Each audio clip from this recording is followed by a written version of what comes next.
ಕೇರಳದ ಅನಂತ ಪದ್ಮನಾಭ ದೇಗುಲದ ಒಡೆತನ ಯಾರಿಗೆ ಸೇರಬೇಕು? ಸದ್ಯ ಇಂತಹ ಪ್ರಶ್ನೆ ಎಲ್ಲರ ಮುಂದಿದೆ. 1 ಲಕ್ಷ ಕೋಟಿ ರೂಪಾಯಿಗೂ ಹೆಚ್ಚು ಮೌಲ್ಯದ ಆಸ್ತಿ ಅನಂತರ ಬಳಿ ಇದೆ.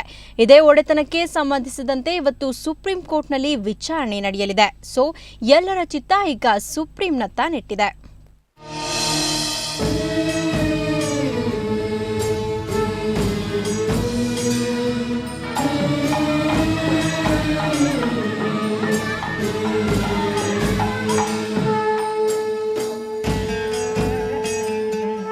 ಇಡೀ ದೇಶದ ಕುತೂಹಲ ಕೇಂದ್ರ ಕೇರಳದ ಅನಂತ ಪದ್ಮನಾಭ ದೇಗುಲ.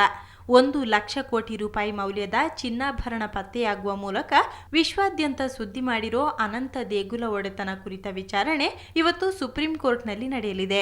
ಕಳೆದ ತಿಂಗಳು ಕೇರಳ ಹೈಕೋರ್ಟ್ ಈ ದೇವಾಲಯವನ್ನ ಸರ್ಕಾರ ತನ್ನ ವಶಕ್ಕೆ ತೆಗೆದುಕೊಳ್ಬೇಕು ಅಂತ ಆದೇಶಿಸಿತ್ತು.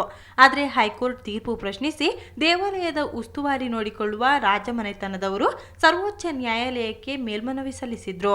ಇದರ ವಿಚಾರಣೆ ಇಂದು ನಡೆಯಲಿದ್ದು, ದೇವಾಲಯ ಕುರಿತ ಎಲ್ಲ ದಾಖಲೆಗಳನ್ನ ಕೋರ್ಟ್ನೆದುರು ಹಾಜರುಪಡಿಸುವುದಾಗಿ ದೇವಾಲಯದ ಮೂಲಗಳು ಹೇಳಿವೆ.